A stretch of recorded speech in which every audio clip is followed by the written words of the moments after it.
Assalamualaikum warahmatullahi wabarakatuh. Perkenalkan, nama saya Dimas Satria Utomo dari Sistem Informasi Angkatan 2021. Pada kesempatan kali ini saya ingin em, mempresentasikan mengenai pengantar e-commerce.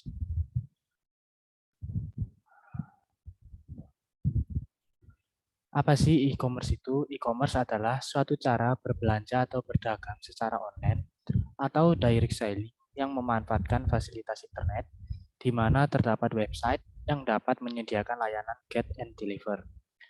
Cangkupan e-commerce yang pertama ada presentasi elektronik, pembuatan website untuk produk dan layanan. Yang kedua ada pemesanan secara langsung dan tersedianya tagihan. Yang ketiga secara otomatis akun pelanggan dapat secara aman, baik nomor rekening maupun nomor kartu kredit.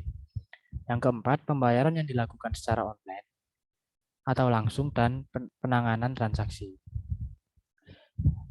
Nah, bagaimana cara kerjanya e-commerce itu? Yang pertama dari customer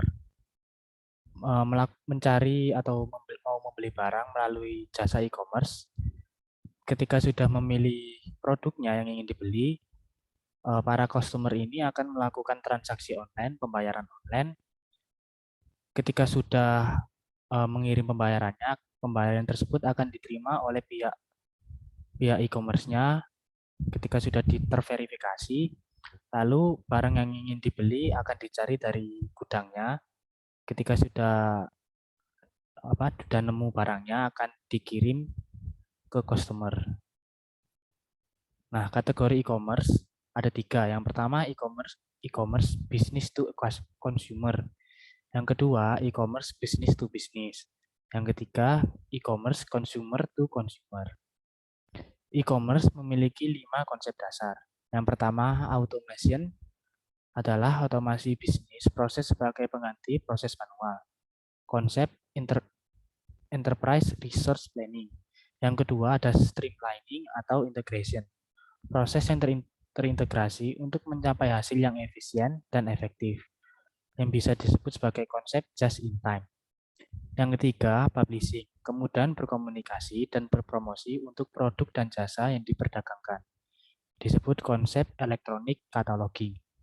Yang keempat, interaction, pertukaran informasi atau data antar pelaku bisnis dengan meminimalisasikan human error yang disebut konsep electronic data interchange. Yang terakhir, transaction, kesepakatan dua pelaku bisnis untuk bertransaksi dengan melibatkan institusi lain sebagai fungsi pembayar, disebut konsep electronic payment. Contoh e-commerce, di sini ada Sonia yang mengorder barang, lalu ketika diterima oleh ISP, orderannya Sonia diterima oleh penjual CD-nya, penjual CD online. Nah, ketika orderannya sudah diterima, lalu Sonia melakukan pembayaran melalui banknya yang dikirimkan ke bank perusahaan dagang CD tersebut. Nah, ketika pembayaran sudah terverifikasi, lalu barang yang dibeli CD tadi diambil dari gudangnya, lalu dikirimkan ke Sonia. Perkiraan CD sampai sekitar 2-3 hari. Pokok proses e-commerce, yang pertama ada pengendalian akses dan keamanan. Kedua, membuat profil dan personalisasi. Ketiga, manajemen pencarian. Keempat, manajemen isi dan katalog. Yang kelima, manajemen arus kerja. Keenam, pemberitahuan kegiatan. Ketujuh, kerjasama dan perdagangan. Ini salah satu contoh tampilan e-commerce. Nah, yang di sebelah kiri ini ada isi dan katalog. Di sini menjelaskan menu-menu yang dimiliki e-commerce tersebut dari highlight di Lazada atau handphone dan tablet, jam tangan, kacamata perhiasan, dan lain-lain. Ketika ingin mencari barang yang lebih spesifikasi lagi, bisa diketik di informasi pencarian agar lebih tidak ribet lagi langsung diketik apa yang ingin dibeli, bisa diketik di informasi pencarian. Lalu jika bingung di pembayaran dan garansi, di sebelah kanan ini terdapat aturan dan tata cara bagaimana cara pembayaran dan informasi mengenai garansi. Nah, ini salah satu ketika yang ingin dibeli adalah kamera. Harga sudah tertera, lalu bisa dibeli sekarang, bisa memilih tempat yang ingin dikirimkan mau kemana, seperti itu. Faktor keberhasilan dari e-commerce. Keuntungan dari e-commerce. Yang pertama, review news stream, aliran pendapatan. Aliran pendapatan baru yang mungkin lebih menjanjikan yang tidak bisa ditemui di sistem transaksi tradisional. Yang kedua, dapat meningkatkan market exposure, pangsa pasar. Yang ketiga, menurunkan biaya operasional, operating cost. Yang keempat, melebarkan jangkauan, global reach. Yang kelima, meningkatkan customer loyalty. Yang keenam, meningkatkan supplier management. Ketujuh, memperpendek waktu produksi. Dan yang kedelapan, meningkatkan value chain, mata rantai pendapatan. Untuk kelemahannya e-commerce, yang pertama, orang-orang jadi lebih tertutup dan kurang bersosialisasi. Yang kedua, tidak jarang pembeli merasa kecewa karena barang yang dibeli tidak sesuai dengan yang mereka lihat di internet. Yang ketiga, banyak timbul penipuan melalui internet. Yang keempat, penggunaan akses ke sumber oleh pihak yang tidak berhak. Perkembangan e-commerce di Indonesia. Di dalam perkembangan e-commerce di Indonesia memiliki tantangan-tantangan, diantaranya yaitu yang pertama kultur. Masyarakat Indonesia yang masih belum terbiasa dengan berbelanja dengan katalog. Yang kedua, berikutnya masih harus melihat secara fisik atau memegang barang yang akan dijual. Berikutnya masih senang menawar harga yang dijual. Lalu yang kedua, kepercayaan. Kepercayaan antara penjual dan pembeli masih tipis. Kepercayaan kepada pembayaran elektronik masih kurang.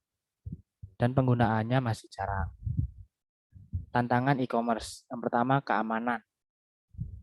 Kedua, kepercayaan dan risiko. Berikutnya, SDM, model bisnis, budaya, autentikasi user, dan belum tersedianya public key infrastruktur. Berikutnya masalah organisasi, penipuan, akses internet yang lambat, dan permasalahan hukum atau legalitas. Model bisnis umum e-commerce yang pertama penjualan online, langsung tanpa melalui perantara. Yang kedua sistem tender, reverse auction elektronik. Suatu model di mana seorang pembeli meminta kandidat penjual untuk mengajukan penawaran harga. Pemenangnya yang mengajukan harga terendah. Yang ketiga, lelang dengan harga beli. Name your own price. Suatu model di mana pembeli menentukan harga yang ia mampu bayar dan mengundang para penjual yang dapat menjual dengan harga tersebut. Berikutnya, affiliate marketing, suatu perjanjian di mana rekanan pemasaran, disebut perusahaan, organisasi, atau bahkan perorangan, mengacu konsumen ke situs web penjual.